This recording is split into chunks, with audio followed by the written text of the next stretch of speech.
বকুলতলা স্কুলে একটা মাস্টারকে কিভাবে তৈরি করছে, আশ্চর্য কথা। শুধু তাই নয়, বকুলতলা স্কুলের মাস্টার কি করে তৈরি করছে, আর এক মাস্টারকে সুখদেব ভট্টাচার্য বলছে, সিরাজুল, এই নবদ্বীপ পৌরসভায় উপরে লেখা আছে পরিষেবা, পর অহস্যি মধ্যন্ন সয়েকা বয়াকা, সেবা বানান্ত দন্তস্ব মধ্যন্ত স হলো কি করে? আমি বললাম, স্যার কি করে হলো? বললো, জানো, পরি উপসর্গ যদি আগে থাকে কোনদিন দন্তস্ব হয় না। এটা নত্য বিধান, সত্য বিধান। আমি ব্যাকরণের নত্য বিধান, সত্য বিধান মুখস্থ করে ফেললাম। মাস্টার আমাকে শেখাচ্ছে আর এক মাস্টারকে কিভাবে ক্লাসে পড়াতে হয়। মাস্টার, আমি বললাম, এ তো শিক্ষকতার তো গবেষণা। এই যে ছেলেরা এই যে আমাকে ডাকছে, একটা কারণ আছে। কোনদিন ক্লাসে গিয়ে আজকে কারক পড়াতে হয়, আমি কোনদিন বলিনি আজকে কি পড়াবো, আগে একটা গল্প তৈরি করে নিই। এটা আমার স্যাররা আমাকে শিখিয়েছিলেন যে গল্প দিয়ে ভিত জরিপ। আমি বললাম, আমি বাড়ির কর্তা, আমার এ পাশে একটা ছবি আঁকলাম বোর্ডে, ওখানে দেখলেন একটু আগে। আমি এ পাশে আমার মেয়ে, এ পাশে আমার ছেলে, ও পাশে আমার স্ত্রী, ও পাশে আমার গাড়ির ড্রাইভার। আমার ছেলেকে যদি জিজ্ঞাসা করা হয় তোর বাবার নাম কি, বলবে সিরাজুল ইসলাম। আমার মেয়েকে যদি জিজ্ঞাসা করা হয় তোর বাবার নাম কি, সিরাজুল ইসলাম। আমার স্ত্রীকে যদি জিজ্ঞাসা করা হয় আপনি কে, বলবে আমি সিরাজুল ইসলামের স্ত্রী। ড্রাইভারকে যদি জিজ্ঞাসা করা হয় তুমি ওনার কে, কিছু বলবে না, কারণ সে ড্রাইভার, অনেকেরই গাড়ি চালায়।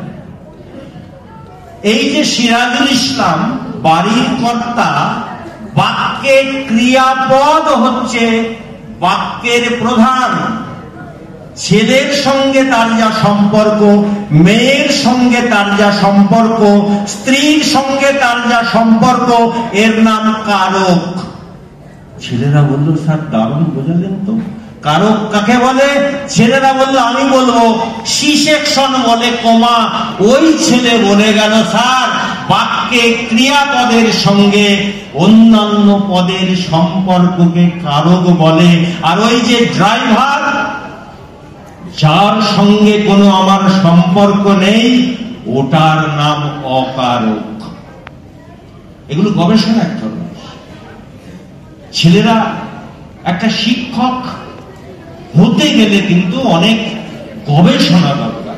অনেক ছেলে জানে না, কৃষ্ণনগর কলেজিয়েট স্কুলে আমি সায়েন্সে পড়তাম। 12 ক্লাসে সায়েন্সে একটাও মাস্টার মশাই নেই। ফিজিক্স, কেমিস্ট্রি জয়ন্ত আমার ফর্ম ফিল আপ করেছিল পেনশনে, আমার মার্কশিট দেখছে কত নম্বর পেয়েছি। আমার ছেলে হয়তো শুনে হাসবে যে বাবা একটা এত কম নম্বর পেয়েছে সায়েন্সে, 120 কি 110, কেমিস্ট্রিতে, ফিজিক্সে হয়তো 108, 200-র মধ্যে। একটা মাস্টার মশাই নেই। যেখানে আমি লেখাপড়া করেছি ওখানে আমি প্রথম এমএ পাস, আমি প্রথম মাধ্যমিক পাস, আমি প্রথম উচ্চ মাধ্যমিক পাস। কেউ কোনোদিন লেখাপড়া করেনি। ওই গ্রামে মাধ্যমিকে যখন আমি পাস করেছিলাম, 10টা গ্রামের লোক দেখতে এসেছিল, বেশি নম্বরের জন্য নয়, যে ম্যাট্রিক পাস করেছে একটা ছেলে, চল দেখে আসি। আমার বাবা চায়ের দোকান থেকে এসে বলল, রেজাল্ট বেরিয়েছে শুনলাম, তা তোর তো কোনো সুনাম শুনলাম না। আমি বললাম, কেন? বলল, কামাখ্যা বাবুর ছেলে নাকি কম্পার্টমেন্টাল পেয়েছে, তুই নাকি ফার্স্ট বয়, তুই কম্পার্টমেন্টাল না পেয়ে ও কি করে কম্পার্টমেন্টাল পেল? বাবা লেখাপড়া জানতেন না, বাবা ভাবতেন কম্পার্টমেন্টাল মানে পশ্চিমবঙ্গ সরকারের কিছু বোধহয় পেয়েছে, কি বেশি নম্বর পেয়েছে। আমি বললাম বাবা কম্পার্টমেন্টাল মানে একটা বা দুটো বিষয়ে ফেল, তাই নাকি? এইরকম একটা ফ্যামিলি থেকে।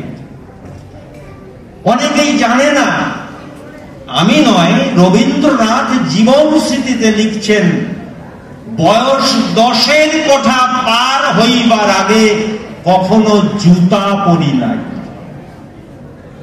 আমি 10ম শ্রেণীর আগে কখনো পায়ে জুতো পরিনি, কোনো দিন নয়। রবীন্দ্রনাথ লিখছেন, নতুন জুতা পাইয়া রাত্রিতে জুতা পায়েই ঘুমাইয়াছিলাম। জুতা চালনা কেমন হইতো তিনি লিখছেন যে আমার আগে আগে জুতা চলিত, আমি চলিতাম না, অভ্যাস ছিল না বলে জুতো খুলে আগে আগে যেত রবীন্দ্রনাথের। আমরা যখন লেখাপড়া শিখেছি জুতো ছিল না, জামা ছিল না, কিন্তু একটা জিনিস ছিল, সমাজের মানুষের প্রতি শ্রদ্ধাবোধ। এখনো 7 বছর বয়সে আমার মাস্টার মশাইকে দেখলে মোটর সাইকেল ব্রেক কষে নেমে তার পায়ে প্রণাম করে আবার মোটর সাইকেলে উঠে যাই। এটাই আমাদের হচ্ছে নৈতিক শিক্ষা, এটাই আমাদের জীবনের শৃঙ্খলা। আমার মতোই একটু লোকা, রংটা গায়ে একটু কালো, তাই বুঝিমা সেই ছেলেকে সবার চেয়ে বাস্তব ভালো। সূর্য তাকে আদর করে, দুই গালে দেয় সোহাগ ছিল। স্বপ্ন জয়ের স্বপ্নে ছেলে জয় করেছে চোখের। সেই ছেলেটা হয়তো তোমার অনেক দিনের বন্ধু জানি, তাই কেন আর বলবো সে না, এইখানে শেষ পদ্যখানি। জয় গান গে যাও, মনে রেখো এ সিরাজুল ইসলাম। তিনি শিক্ষকতা করেছেন দীর্ঘদিন, প্রায় 33 বছর। এই বকুলতলা উচ্চ বিদ্যালয়ে তিনি শুধু বকুলতলা উচ্চ বিদ্যালয়ের শিক্ষক তো বটেই,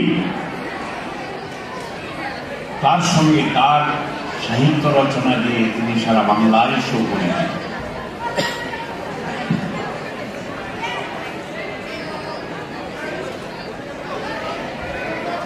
তার 33 বছরে ছাত্র গঠনের যে কর্মযজ্ঞ, সেটা থেকে তিনি আপাতত বিদায় নিয়েছেন। কিন্তু আমার আগেই শিক্ষক সুব্রত কুণ্ডু বলেছেন, বিদায় কেউ দিতে চায় না, যেতে নাহি দিব তবু যেতে দিতে হয়, তবু চলে যায়। নিয়মের বদলে আমরা প্রত্যেকে বাধিত, ছাড়তেই হবে। বিদ্যালয় থেকে সে অবসর গ্রহণ করছে। সিরাজুল ইসলাম, আমি যতদিন তার সঙ্গে মিশেছি